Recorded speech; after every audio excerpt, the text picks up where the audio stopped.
in government, in parenting, in marriage, in corporate America, leadership. When you try and be a totalitarian and force it because I'm the boss, it never works. It never works. 5, 4, 3, 2, 1, 0. Whether you've been married 1 or 20 plus years, at some point, you realized you were married into crazy. And that's what our podcast is all about. We offer love, laughter, and a dose of reality as we unpack this crazy thing called marriage. So sit back, relax, and get your ear hustle on. It's time to start the conversation. All right, let's go.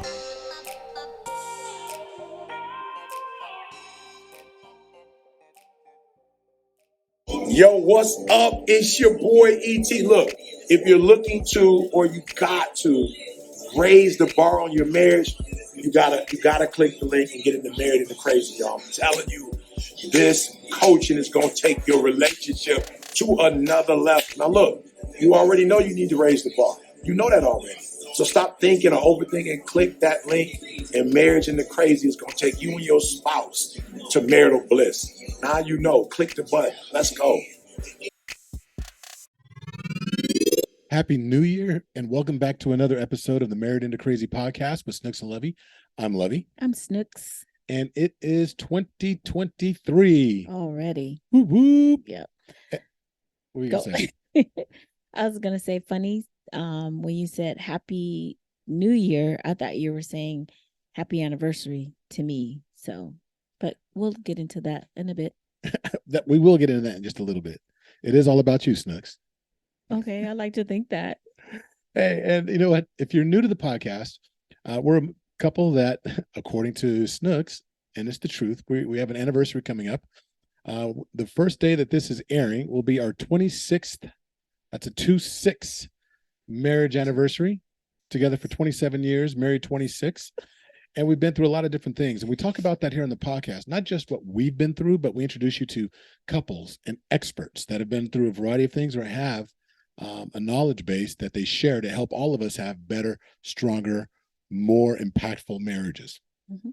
And so with that said, I just have to say, we entered the year 2023 with a bang. And when I say with a bang, it was with the wind, trees banging and falling all over Northern California. Mm-hmm. And we live right outside Sacramento. There were massive floods everywhere. We had relatives that got flooded, and some of their tenants' homes got flooded, and people were stranded. It was power went out here prior to New Year's, prior to midnight. Yeah, it was about 10:30 or so. We were sitting on the couch, and we had our whole evening planned. We had the grandkids, which we normally do, and the girls were upstairs making plans or getting ready to do whatever they were going to do, and the power went out, and that canceled everything. It did.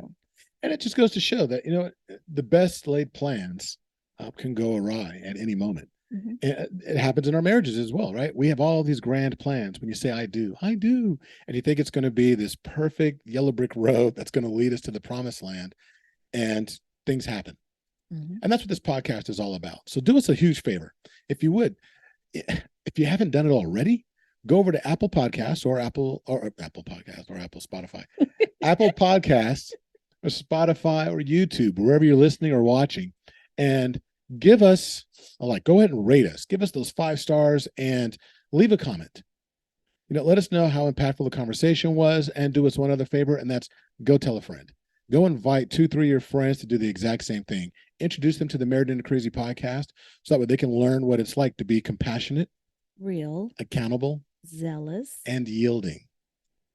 That's what we're all about. Those are the 5 pillars upon which we teach when we do coaching from marriedintocrazy.com. Mm-hmm. So with us celebrating our 26th year of marriage, I'm curious. So let me just say this though. Not only did 2023 come in with a bang and wins and whatever, it also brought new changes. I said changes in our home also. So those of you that have been with us from the very beginning, or at least since 2019. You all know about our grandson Isaiah. Right. And go Go ahead. ahead. Our grandson Isaiah, his story is it's a beautiful type of story because he's still with us and he's still here. But when I say he's still with us, he's literally here now.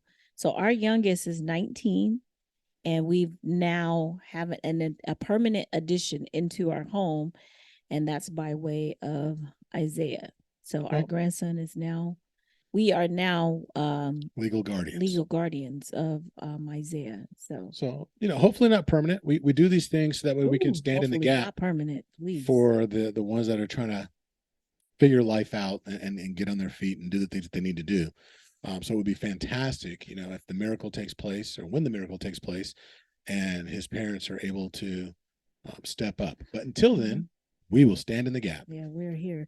And it's a big change too, because like I said, our youngest is 19, and now we got a 3-year-old. Yeah, we wiping butts again. So we went from like, okay, y'all, we out, we see y'all later, whatever. And the kids calling us, like the girls calling us, like, where are y'all? We woke up, you was gone. Yeah, we out. We are out now. Now we're not out anymore. We're having family meetings with our calendars out. What day y'all gonna be here? You leaving that day? Okay, so we got them this time. So just making changes to our lives basically, and making sure that he's taken care of. Right. So marriage will pivot at the drop of a dime and on a dime. And it's funny how you have to kind of roll with the punches. I don't say roll with the punches. You just have to be very fluid, right? It's like water. It's like marriage really is a lot like what Bruce Lee said. You have to be like water. I was like, he said that about marriage? Not about marriage. Okay. No, he said you have to be like water and be able to take the form of whatever vessel you're poured into. You can't complain about the vessel. You can't complain that it's one shape or the other. You just have to kind of find your way and take the form of that vessel, not fight it, but as water. As water. You fit. I like that. And I don't think I ever heard that before. Really? And I love Bruce Lee too, but yeah. I paraphrase it, but there's a great interview where Bruce Lee talks about water. And it's one of those things that, I just thought of it right now, that it is a lot like marriage, that we need to be able to conform to the contours of the things that we experience. And so often we have a tendency to fight, right? There's different types of water. You can be that raging river, right? Or the floods like Sacramento and so many other parts of the United States have experienced because of these storms, and wreak havoc. Or you can be that life-giving entity that makes up 70% of the world and gives life. You can do damage, you can give life, but in its greatest form, it gives energy, right? And so we can be like that. And I'm curious, in our 25 years of marriage, are there some things that you want to leave behind and move forward? Are there some things that you want to carry forward? Are there some things that you're like, Okay, so I just want to say, I know technically it's still 25 years and 364 days. It is. But for all intents and purposes, we are going to round up. So tomorrow, which is the day that you all will be hearing this, is our anniversary. It's an anniversary. I'll let him sing on this one. But like Lovey said, 26 years, we are celebrating our love for each other. And there's a lot of things that our love, our like, our dislike. Wow. Hey, I'm keeping it real. Look, there's been some dislike. He said our love, our like, our dislike. It's in there. She's my best friend, but you don't get along with your best friend at all times. You have these little tiffs here and there, and we have them as well. You're absolutely correct. So it's real, folks. So here's the other thing too. I wouldn't want to do it with anybody else but you. Good save. I learned. Good save. I learned. But seriously, honestly, going into it, you know what? We've interviewed so many couples over the years. I want to interview you a little bit, or we can interview each other. How about that? Asking similar questions. Interview, okay. Asking some of the questions that we've asked people that we brought on. That's fine. He just kind of took over my Go for it then. Podcast, but that's in my podcast. No, but let's do it. Let's do it. Like you said, we've done a lot of interviews, and we've come up with the questions. I don't know that when we thought of the questions or we come up with them, did we ever sit and talk about how we would? No. Okay. It was like, oh, this would be a good one to ask, but we didn't really. We like putting other people on Spot. on the spot, but yeah, we haven't done it to each other. That's funny. Okay. Why don't you start, ladies first? My glasses, spectacles. Now, before she begins, I want all of you to do another huge favor. I know we'd asked about going and supporting on the venue that you're listening to, but as you heard the commercial at the very beginning of the program, with my mentor and friend ET, that was talking about, just click the button. He was talking about raise the bar. And one of the things that we do at Married Into Crazy is we vowed to positively impact over 1 million couples. And there's only one way we're going to be able to do that. And that's by reaching out in as many forms, any ways as possible. And we are taking a program that we have created called Raise the Bar, which you can find at raisethebarmarriage.com. The link will be in the show notes. And it's the principles that we've used and listened to in over 34 different countries across the world. And there was a fee for it when we launched it, and it was great and people were buying it, but we decided that we want to remove all barriers.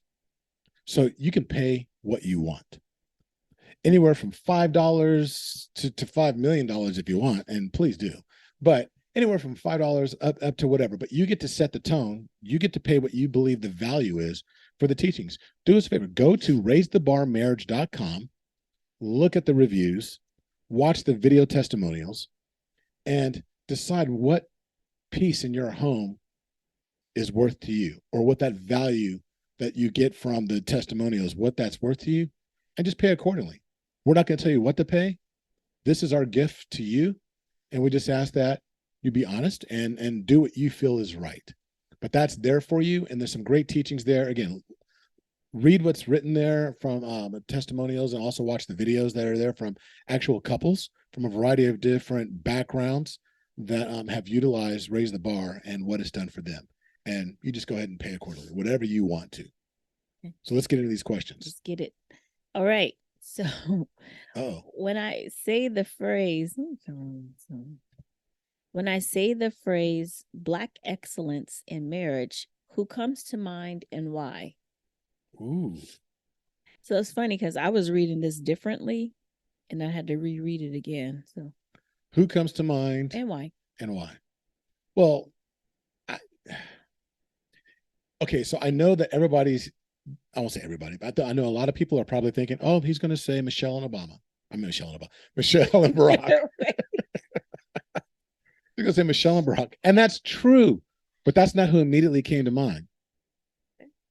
The first couple that came to mind right now was Ossie Davis and Ossie Davis and I almost said Harriet. I can't think of her name now. Oh my gosh, I can't think of her name. Do you remember her name? Yeah, Ruth. Oh, Ruby. Ruby. Lord, today. Ruby D. It's Ruby D. Ruby D and Ossie Davis. Ossie Davis and Ruby D. If you don't know who they are, Ossie. You're saying Ossie. If you don't know who they are, go look them up. And you're going to say, apparently we don't either. And you're going to be like, oh, I've seen them in these movies, whatever. But they were actually a married couple, and they were married. I don't even know how many years. Oh, long time before he passed away. Long time. Mm-hmm. And that is Black excellence when it comes to marriage. And the reason why we're singling out Black excellence is because media, in our questioning, is because the media has a tendency to portray it as a myth, as a unicorn. And that's not the case. Mm-hmm. There are a lot of people of color that have great sustaining marriages. It's just that we're led to believe that they're toxic relationships, and there's toxic relationships in every single ethnicity out there. But for whatever reason, there's a myth or a misconception out there that doesn't happen predominantly within our community. So that's what I think of. Okay, why? Why? Because, they're amazing. When you would see them in interviews and how they love each other, and when you see them, it's like what they would talk about and do, even when they were captured, by the paparazzi, it was the real. And it wasn't just what they said. In all the years, there was no controversy. Everyone spoke about their love and how they actually aspired to be like them. And you can tell when you see somebody And it's not just on the red carpet and you can see them smiling and posing or whatever. I'm big on energy. And when you saw them, how they looked at each other and how they embraced each other, and just how there was an energy about them when they were around each other that you just couldn't help but notice and gravitate towards. And I feel like that's something that you and I have. And we have that Aussie and Ruby love. And I feel like, I don't know, that's who came to mind. So I want to ask, and I want to, obviously I'm going to go look it up and find out, but they played, they were a married couple and they played a married couple. Have you ever seen a movie with them being married to someone else, or is it always them married to each other? Oh, good question. I don't know. I've seen them in movies without each other, but I don't know that they were necessarily married to each other. Married to someone else on screen. Well, and I've seen them like pine after other people, because I remember when Aussie was in Do the Right Thing. He was married to her. Oh, that was her. You know what? I don't know. I don't know that I've ever. Okay, that's something to look up. I don't know. I just. That's something to look up. So, okay, you asked me. Oh, I get to ask you a question. Okay, so I forgot my numbers. All right, so what I want to do.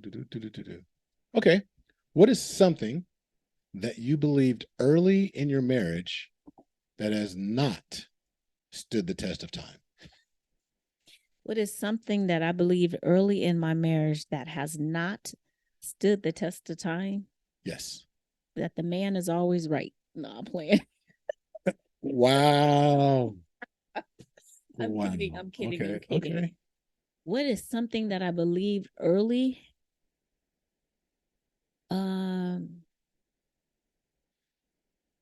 Wow. That has not stood the time. That has not stood the test of time. I can't think of something that I believed early. Wow. I wish we would have picked a different thing to do, because I can't think of anything. No, probably all you need is love. All you need is love.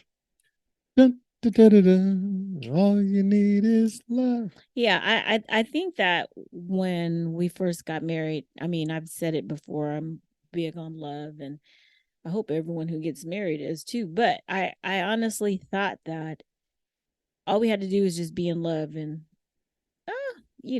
It'll work out. And it will work out. Yes, without me having to work at it, probably. That's what I think that. Okay. So, all right. Obviously, that's not the case, because this worked. 4 years later, I was like, she was like, "I'm out. I'm out. Give me a divorce." Not like that, but no, it wasn't. It was not near as nice as the way I just said it. Wow, are you serious? That isn't even. Wow. And she made me pay the bill. A whole other story. Was I finna pay it? What? First of all, same account. At the same account. I was about to say, what are we talking about here? Okay, so. Okay, you get to ask me a question. Yes, I do. What is something that you believe? Oh man, why you ask this question? What? You gonna say? Okay, I'm gonna ask the same question. What is it? I won't ask that. What is the worst marriage advice anyone has given you? What? Why are you laughing? You better not say nothing from Color Purple. Oh. No, the worst marriage advice. It's I think the worst marriage advice I ever got was don't marry her. No, basically it's kind of I don't know, it's an all-encompassing statement. So it was like, you're the man, you set the tone for the relationship, for the marriage. So that means that you're the man, you set the way. When it's all said and done, you're the final answer. And it didn't come from my dad. There were some uncles that shall not be named, or uncle, somebody that I held in high esteem, that did not have early on did not have a good marriage, finished with a great marriage. But it was the worst piece of advice that, you need to know when to put your foot down and all that. And it was just an old school way of thinking. And what I learned and through observation was that when you try and take on this totalitarian approach to marriage, I don't know that I've ever, let's just not even say marriage, in government, in parenting, in marriage, Yeah. in corporate America, leadership, when you try and be a totalitarian and force it because I'm the boss, it never works. It never works. And we forget that marriage is teamwork. And I think that was the worst advice I ever received. Like at any given moment, I can just say, "Oh, that's it. That's the way it is because I'm the man." And unfortunately, there's a lot of people that we know that we've come across, not just through coaching, but just people that we've encountered, people that we're related to, people that they believe that's just the way it is. So I'm gonna, I mean, that is your perspective and what have you. But when you say it never works. Actually, it does work, but I find it to not be sincere and genuine or real. Because immediately, I thought about like a lot of the communist countries, and I don't know why Saddam Hussein popped in my head, but they rule a certain kind of way, and people get in line and they follow. Or even you have dictatorships at work, and people, they're doing the thing that they're told to do out of fear Until there's a mutiny and your statue is being toppled and your palace is being burned down. But for how long was that the case? For 30 years? Some people live their whole life that way. But I just say that to say, when you have a manager who is like dictator kind of, they rule by fear. And a lot of that, what you're talking about, there are some people who rule their marriages like that. But instead of it being out of fear, what they say is respect. They're looking for that respect or what have you. So, but it's at the end of the day, people are not doing it because they love them. People are doing it because they fear them, because they're afraid of whatever the consequences may be. So for those who are doing that kind of, they're in their marriages and they're running their marriages like that. It's a false sense of whatever it is that the other person is giving you. False sense of security. Yeah, it's not authority. Because a lot. I'm doing it because I'm afraid. I'm not because, oh, I love him so much. Maybe initially it might be like that, but pretty soon be like, oh, Yeah, the Bible doesn't say love is kind, love is fearful. Yeah, right. You're right. So it's one of those things that just know that that's not part of the type of relationship we want. And people, and to your point, people stay in marriages 25, 30, 40 years, and they're miserable because they're living a certain way. And that's not the type of marriage that we're talking about, that we profess to try and help and assist. I won't say help and assist. It's not the kind of that we want to proliferate with Married into Crazy, because it's about living our lives in a manner which is pleasing to God. And living fearfully is not the way that God intended us. There isn't a single scripture, not of man. So, okay, I just wanted to. Okay, is it my turn to ask you a question? Make it an easy one. Nope. I'm going to ask something really hard. What is a particular quirk? Wait, did you have that one for me too? Okay, I'll leave that one. No, I'm saying because I can't think of. No, actually, go ahead. Nope, I'll change it. Ask that question. What song, new or old, best describes your marriage? Best describes my marriage. New or old? New or old? Freaks of the industry. No, no. Silly. I feel like an old song, because all the love songs. Not that there's not love songs now, but they don't hold a light to a lot of the older songs. Always and Forever by Heatwave. Okay, I like that. Always I like and that. forever. Yeah. I mean, there's just some of the I remember, we get nostalgic and go back to the very beginning. It was like a dream to me that, I was like, when our souls like connected when after day 8, can't say the very first It few days, the expired. first week. It expired in Wow, four. really? Just Are asking. we, can I tell my, I need can I do my therapy. thing? I need therapy. I need therapy. I'm just saying. Anyway, but it was like a dream that I mean that we were together. We had the values and everything. A lot of the things that I said that I wanted in a relationship, I've been told that, oh, you ain't gonna find nobody like that. There ain't no man who's gonna act that way, who's gonna treat you like that, who's gonna be this way, and if it is, it's fake. But there was that genuine sincerity that you had, and it was like, no, you were like you were for Okay. real. For real. That's right. Oh, If I had to answer that, it would be, it's a man's world. No, actually, the first song that came to mind so silly. was Blessed. Blessed. Oh, okay. Blessed. Okay, Fred Hammond, I see you. Okay, so wait, I asked you a question, so you gotta ask me now. Oh, gimme. Blah blah. I almost asked that, but no, we already got that. You already did the TED talk, so It's funny, these are questions we ask each other, but we should have ask. bought one of those games where we could ask the questions like we did in our virtual date night. You're right. Okay, what if you could sit down with your newlywed self, what advice would you give yourself? If I could sit down with my newlywed self, I would say, you know what, don't be so serious.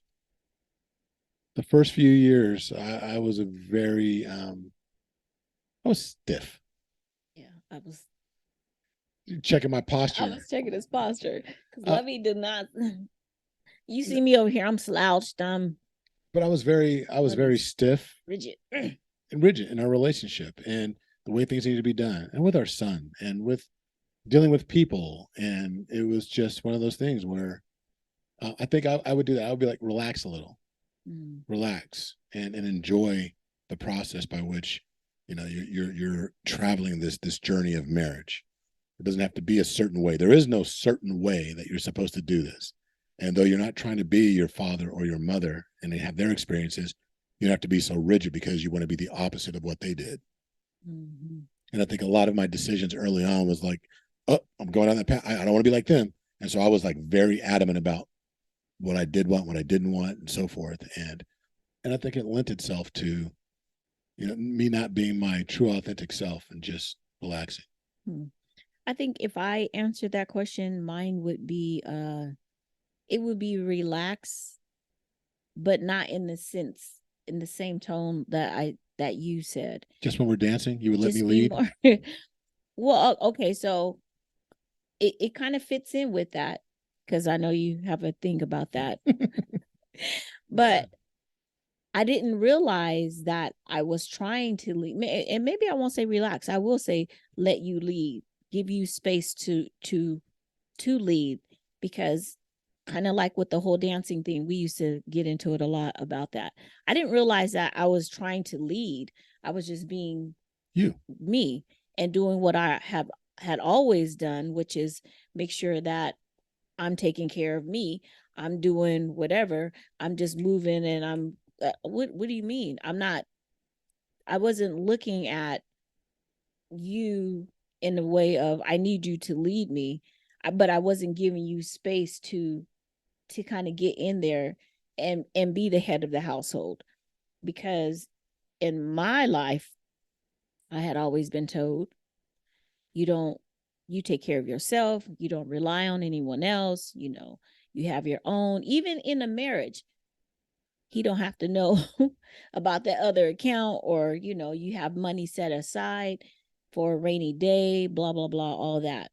So all of that stuff was for myself. I was like, oh, look, he can't tell me nothing, because all right. So that's one thing that I would tell my younger self. Okay, girl, chill out. Let's stay there for a second, because it's no indictment on Black women or the community, but I do think that at some point there was a twist, and the man subconsciously was positioned as a threat. And stay with me here. Okay. When I say a threat, it's because don't rely on yourself. I mean, and this is the way we kind of raise our daughters a little bit, right? To make sure that they can be self-sufficient. Mhm. And there's a fine line between saying, okay, be self-sufficient, be able to stand on your own, take care of yourself when you need to, be able to survive on your own, be able to thrive on your own, be able to have your own way. But in the same respect, it's like at some point, the other side of that coin was never taught. Like, but there's going to be a person that may come along in life that will be a partner, and then and it's okay to let them lead. It's okay to let them do that. And I think that because it subconsciously there was like all of a sudden the man became the threat. Not that we were going to take things away, but that we weren't to be trusted. So it's funny you say that. I mean, you use the term threat for the man, because I feel like it was more of the woman becoming a threat, because we no longer saw you as a need. We didn't need you anymore. Back in the day, not that it was only this way. There were women who made their own and they had their own businesses or whatever. But back in the day, typically a woman left her parents' home and went to her husband's home. Mm-hmm. And she became a mother and she did all those type of things. But when we gained independence, or we said, oh, hold on, we could do this too, it was no longer, I need him to survive. I need him to bring the bread home. I need him to do whatever. Well, I think it was World War II when the men went off and then they had the factories and everything. Women started working. It's like, oh, we know how to. And then when the men came back in and the roles we were expected to be back in the kitchen making the babies and doing whatever. A lot of women were like, no, we don't have to do that anymore. We can be self-sufficient. We can be self-reliant. I'm not saying that that's why the men left, but the reason why women were being the way that they were being is because the man left. Some left, I have to go make it better for myself. I got to go find a job. I got to go do whatever I have to do. And they left her home with the kids. So men became undependable. I won't say, and I'm generalizing a whole lot, but a lot of that, the men, they weren't around. You guys, again, the men were not there. They were off doing whatever it was that they were doing. That created the atmosphere for the woman to have to be strong, to have to stand on her own, to have to take care of her kids. And then even when some came back and they came back for a minute or for however long, there's a history. Women didn't just become jaded to be jaded. We didn't wake up one day and just be like, we just gonna be man haters.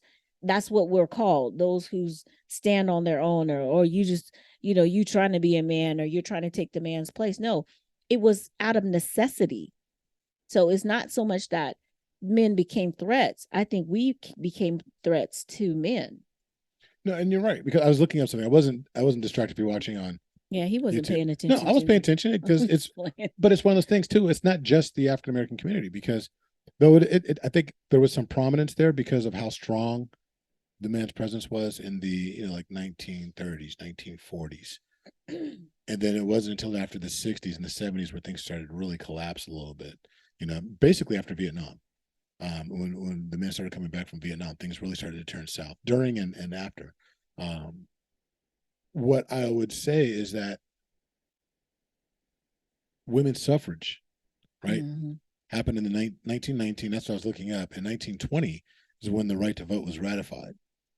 And so with that started to become a shift. So it was the male mentality that shifted. Women's mentality began to really blossom. I won't say mentality, but the self-assurance and their prominence really started to come into play after that, because there were rights that were rightfully enacted. And I think that it played out in a variety of ways. And unfortunately, what that did was that started to create a divide. And that divide, some were very, subtle, others were very brazen. And I think that when it came to that, that's where that threat came in. Like, we would teach one thing, but not the other. You can vote, you can do this, you can do that. I'm not saying all goes back to the voting, but I'm saying the tide started turning. Yeah. And if that was in 1920, you got to realize we're talking about, we were born in 1968. So the right to vote was only happened 40 years or thereabouts, approximately 40 years prior to us being born. So our parents saw all of that.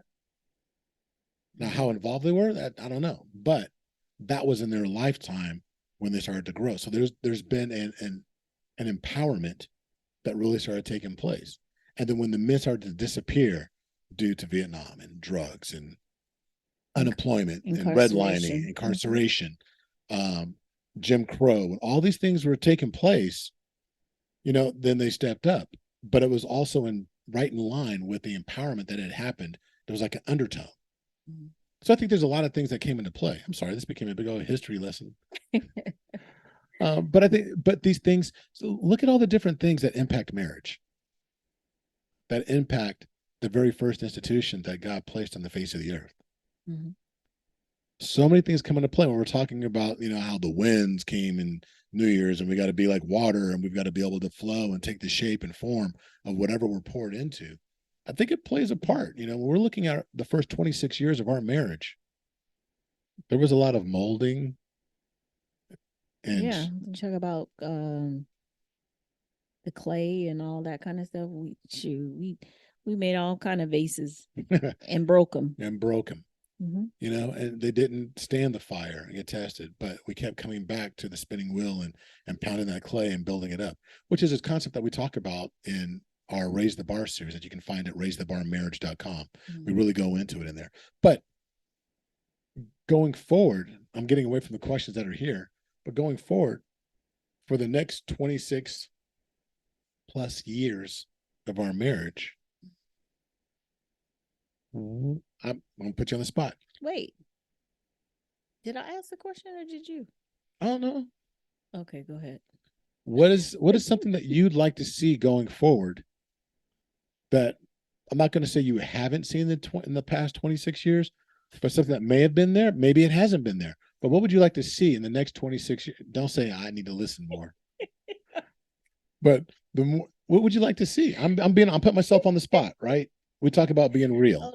Grab the mic. No, I'm playing. I laughed because I was gonna say you cleaning up more.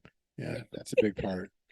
But no, what would I like to see going forward? Something more. Like if there was one thing you needed to select, and maybe it is me cleaning up more. Honestly, I feel like going forward, what I would like to see is less worry. From you or from me? From you. I feel like I won't say you worry, but maybe because I'm more go with the flowy kind of, well, I'm not go with the flow at all. Maybe I like to see less of go with the flow from you. I don't know. Wow, what would I like to see? Not that everything is perfect. I would like to see more of the same. I think that what we have is not, we're not the only ones. It's not like, oh, it's so unique, but we are a couple who is dedicated to putting the work in, and we understand that it's work. Answer the question. I'm trying to think of something. I don't know, Lovey. I'm be honest. I don't know. If I say more of the same, I thought I said more of the same. You said more of the same, but what is the same? I don't know. I know that if I had to ask myself the same question, what would I want to see more of from you? Don't say spending less money. That was part B. Part A was to be less critical of yourself. Oh. to give yourself grace. Like in our marriage. It is. That is in our marriage. I'm not critical about our marriage. Oh, I don't do this enough, or I don't do that enough, or and you're always like, I'm sorry. And I'm like, what? Have I created an environment Yep. in which you have to apologize all the time? Okay, so here's the thing with that though. I always, you get so upset about stop apologizing, but that's just what I say. And I don't just say it to you. Like, I'm like, oh, I'm sorry. Because genuinely, if I'm trying to, oh man, that's my bad. So instead of saying my bad, I say, I'm sorry. It's not like. But you're hypercritical of yourself. You're hypercritical of yourself. And I'd like to see you be more confident and more standing in the space of knowing who you are in God's eyes and living that out. Because I think that does nothing but positive things for our marriage as well. Well, I mean, I could say the same for you too. Okay. If that's the case. Say it. Stop being critical. No. Okay, so I was just thinking it was like, what would I want to see in our marriage moving forward? I got you. I feel like not that you're critical, but I would like for you to take a deep breath. You don't have to do everything, It's okay to not be emotion at times. I know that that's probably not the. It hurt when you even said it. I'm like, ugh, I cringed. I'm like, I'm just saying, I know that, to be a movement, you got to be emotion and all that. That's all great. Look and at everything. you listening to my quotes. Ugh. No, but I feel you. I feel you. I'm like, if you could do one thing, the same thing that you needed to do in the very beginning, relax. I know that I feel like, because we're at a different point in our marriage, well, obviously, than we were at the beginning, and our objectives and our goals are totally different, because in the beginning of our marriage, we weren't running a business, having some grandkids, and having full-time jobs and going to school and all that. Well, you were going to school, but things have changed. As much as things have changed, some things are still the same, and we get caught up in, I have to be a certain way. I have to. There's I don't see you comparing yourself with other people, but I feel like maybe some of that always got to be moving, got to whatever, because you've said before, dang, some of the learning and the teaching that we know now came later. We didn't get it early in life, in our 20s, or some of that good, the golden nuggets. And shoot, we was out there doing the hard work, busting up the coal to get the diamond and stuff like that. Right. It wasn't just handed to us, it wasn't passed to us, so it came a little bit later. And I feel like you're always like trying to, not like you're trying to catch up on time, but you feel like, oh, because it came later, you have to do double or whatever. I'm like, I'm trying to sit on the couch. See, I can't do that. I had a hard time sitting there just watching the Steelers the other day. That's my team. And I'm like, I should be doing something right now. But there's a pull. There's like this. Anyway, I get it. I receive it, and I'll work on it going forward. But look, y'all, I don't know if you got anything out of this. We did. But this is interesting, because this is how we're starting the year, being introspective, thinking about not just and resting on the laurels of our past 26 years. It's about thinking about how can we improve and have a much more amazing next 26 years, always improving on what we've already had and experienced. I was going to say, and that's just a testament too of the desire to continue to grow and to be better. A lot of couples, a lot of people actually have said certain things to us in roundabout ways of like, well, we have this longevity behind us, so we basically are on easy street, or we don't have the certain challenges, or we don't have the issues or whatever. And it's like, no, because we're still human, we're people, we're individuals as much as we are a couple. Raising a 3-year-old. raising a 3-year-old. What in the devil? No. But I'm saying that this just, it goes to show that you have to continually work. And I just want to point this out. Okay, so we have a trainer, Mr. T Top, and him and his wife are in phenomenal shape. And happy anniversary. Oh, you know what? And that's another thing. But save that. But him and his wife are in phenomenal shape. I have to text her because I see her workouts on the reels, and I was like, okay, I need you to cut it out. But just like how they're in the shape that they're in, they continue to go to the gym and they eat a certain way or whatever it is, they don't just be like, okay, so we look good, we know we in shape, we ain't working out no more. We should have that same type of energy, or give that same type of energy to our marriages. We are phenomenal, but we still working at continuing the phenomenal. I don't know what the No, it's good. That's good. You know what I'm saying? So just look at it like that. No one, and if we always have the mindset of we're never there. We're never there. Does that make sense? No, it does. It makes all the sense in the world. Because you only keep going when you want to be to get there. And not that you can't enjoy the journey, because we have a ton of fun together. I promise you, Lovey and I, we're like silly little kids sometimes. Like even though he's like, oh, I need to relax more, and I say that he does need to relax more. That probably just says how silly I am. I'm like, okay, let's go, whatever. But we're always continually working at being better for each other and for ourselves.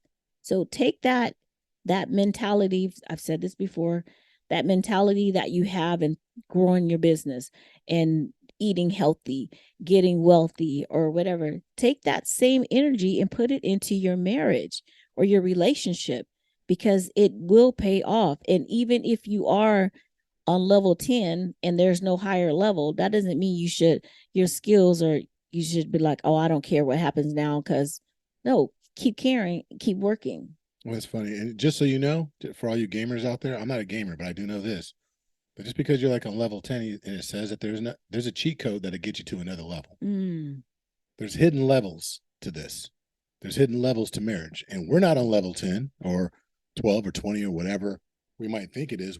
I just know for a fact that wherever we get, there's always going to be another level that we can reach. Yeah. And it comes in so many forms. You might be good in the loving, but you need to really improve in the forgiving. You might be really good in the loving and the forgiving, but you got to be, you've got to improve when it comes to cleaning up or giving. Really? It's always going to come back to cleaning up or giving yourself grace or whatever, or parenting or whatever. But there's always, that's right. There's always a secret level that you need to get to. That cheat code will get you there. And the cheat code is just knowing that you're not there yet. And it's experiencing that process, investing in the process. Yeah. So back to the anniversary. January is the month of love for our folks. So there's several people who have anniversaries. So T Top and Davina, happy anniversary. They had their anniversary on New Year's Day. Our anniversary is the 4th. The 5th is Danielle and Fred Turner. Turner's got an anniversary. Dom and Malik have an anniversary. I think it's the 8th. So, I mean, everyone picked the beginning.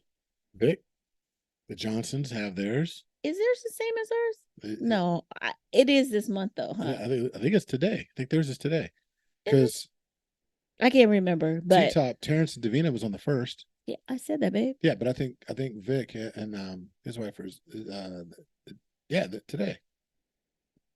Yep. Okay. Latasha. Yeah, Vic and Latasha are today. Is it Latasha? Don't let me say her name wrong.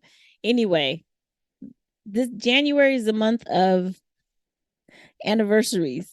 We started out the year. We said, look, we finna do this. We doing it now. And we gonna have the whole year to love. So okay, let's do this. Hey, we hope you enjoyed this. There were some nuggets that were in there, but there was also just some rambling, a little bit, just a little bit. But that's not how all the podcasts go. we have a great interview coming up in another week or so. So we're looking forward to actually sharing that with you as well, all the way from the ATL. We got a phenomenal couple coming together. That's going to be fun. That's going to be, well. So the goal is that every month we will love to bring you either an expert in some way, shape, or form in their particular area of expertise that will benefit your marriage, or another couple that has a particular vantage point that will help your marriage as well. It's all about helping your marriage. Mm-hmm. That's what we're invested in, which again, last plug, and you're going to hear it a lot. We have gone out of our way to remove barriers to help your marriage, to where you can actually go to raisethebarmarriage.com and raise the bar on your marriage by taking part in the 18-part video series, and you can pay what you want. We're not setting a ceiling. We're not setting, well, there is a basement. There's a basement. And like I said, check it out, use it. Don't let there be any excuses why your marriage doesn't go to the next level, whether it's a secret level, or it's just getting to, from level 2 to level 3, or from level 10 to 11, whatever it may be. All right. So until the next time, be blessed. Bye. Bye-bye.